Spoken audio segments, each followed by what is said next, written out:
There's a man who sits alone in a coffee shop every morning. Same corner, same time, headphones on, eyes down. People walk past him every single day, and not one of them knows his name. But here's what they don't know. He's a millionaire, a published author, and he's built an empire from that corner table. While the world celebrates the loud, the extroverted, the networkers, he mastered something they never will: the power of strategic solitude. If you've ever been called too quiet, antisocial, or weird for needing time alone, this video will change everything. Because being an introvert isn't a weakness, it's a weapon. But not all introverts are the same. There are 5 types, and knowing which one you are will unlock your true potential. Welcome to Felis Wisdom. Let me tell you something the world won't. Society is built for extroverts, the loud ones, the social butterflies, the people who network and put themselves out there. But here's the truth they don't want you to know. Some of the most powerful minds in history were introverts. Einstein, Tesla, Newton, J.K. Rowling, Bill Gates. They didn't conquer the world by being the loudest in the room. They did it by thinking deeper, observing longer, moving strategically, like a cat in the shadows. But here's where most people get it wrong. They think all introverts are the same: shy, socially awkward, afraid of people. Wrong. There are actually 5 distinct types of introverts, each with different strengths, different superpowers, different ways of moving through the world. And once you identify your type, you'll stop apologizing for who you are. You'll start weaponizing it. So let's break it down. Which type are you? First, we have the social introvert.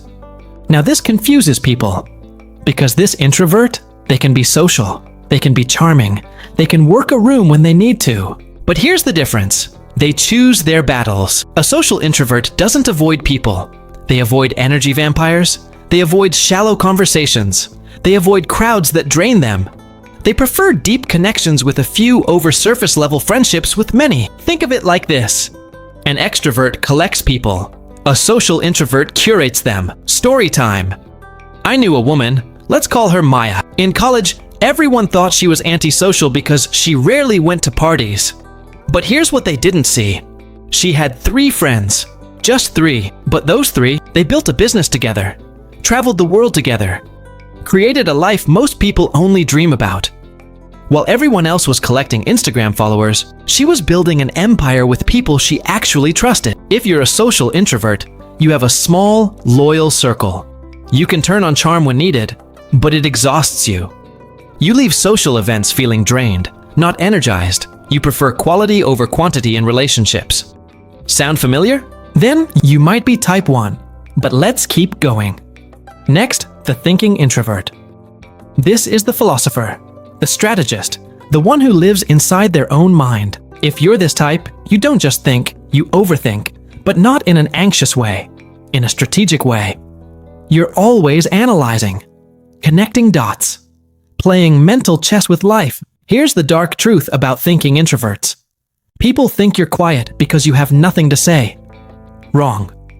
You're quiet because by the time they finish their sentence, you've already thought 10 moves ahead. Story. There's a legendary investor, won't name names, who barely speaks in meetings, just sits there, listening, observing. His colleagues used to think he wasn't paying attention. Then one day, after 45 minutes of silence, he said 4 words. That won't work. Here's why. And in 2 minutes, he dismantled an entire business proposal that would have cost the company millions. Why? Because while everyone else was talking, he was thinking. If you're a thinking introvert, you spend more time in your head than in conversation. You love learning, philosophy, and deep analysis. You need silence to process information. People mistake your quietness for disinterest. This is your superpower. Never apologize for it. On to type 3. Now we enter darker territory, the anxious introvert. Let me be real with you. If you're this type, social situations don't just drain you, they terrify you. You're not avoiding people because you don't like them. You're avoiding them because your mind creates catastrophic scenarios about what could go wrong. What if I say something stupid? What if they judge me? What if I embarrass myself? But here's what nobody tells you. This isn't weakness. This is your survival instinct working overtime. Your brain is trying to protect you. It's just overprotective. Story. I once knew a guy, brilliant mind, incredible writer, who wouldn't attend his own book launch. Not because he didn't care, but because the thought of standing in front of people made him physically sick. For years, he thought something was broken in him. Then, he learned something crucial. Anxiety is energy, and energy can be redirected. He started small. Coffee with one person, then two, then small gatherings. Today, he speaks to audiences of thousands. Not because his anxiety disappeared, but because he learned to channel it. If you're an anxious introvert, social situations trigger genuine anxiety. You replay conversations in your head for days. You need extensive alone time to recharge. You're highly self-aware, sometimes too much. Here's your transformation. Your overthinking, that's attention to detail. Your caution, that's strategic risk assessment. Your sensitivity, that's emotional intelligence. You're not broken. You're just operating on a different frequency. Now, type 4. Meet the restrained introvert. This is the cat of introverts. You don't rush. You don't react. You don't jump into situations without thinking. You observe. You calculate. You wait for the perfect moment. And then you strike. Restrained introverts are often mistaken for being slow, boring, or indecisive. Wrong again. They're not slow. They're precise. Think about a cat hunting. It doesn't chase recklessly. It watches. It waits. It measures distance, timing, energy cost. And when the moment is perfect, one move, one kill. Done. Story. There's a CEO I studied who never makes quick decisions. Investors would pitch him.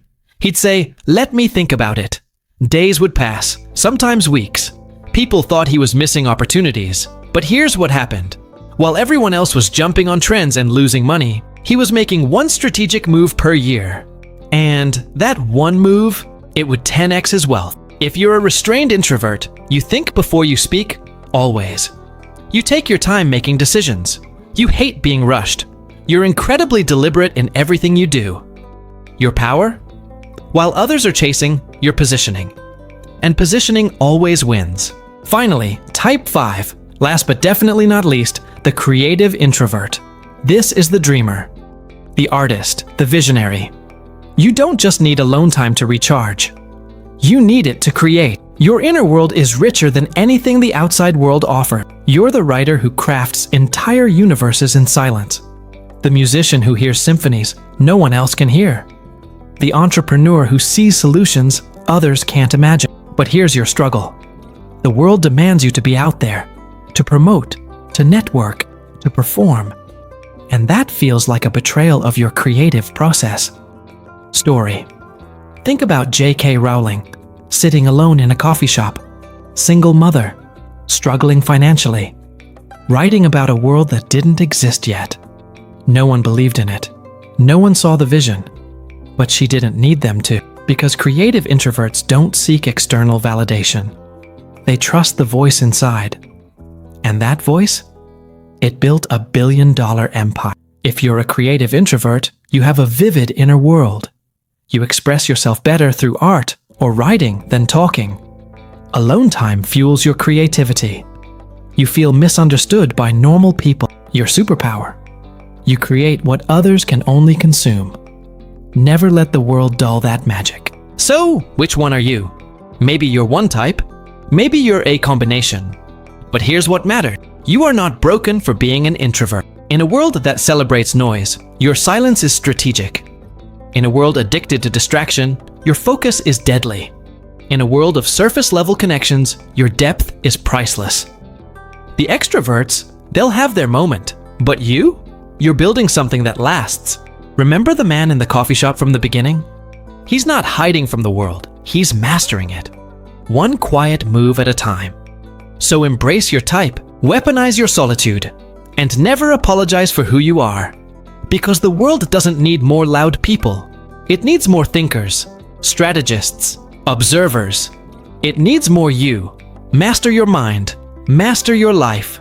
This is Felis Wisdom. Now, which type are you? Comment below, and if this resonated with you, subscribe, because there's much more to uncover.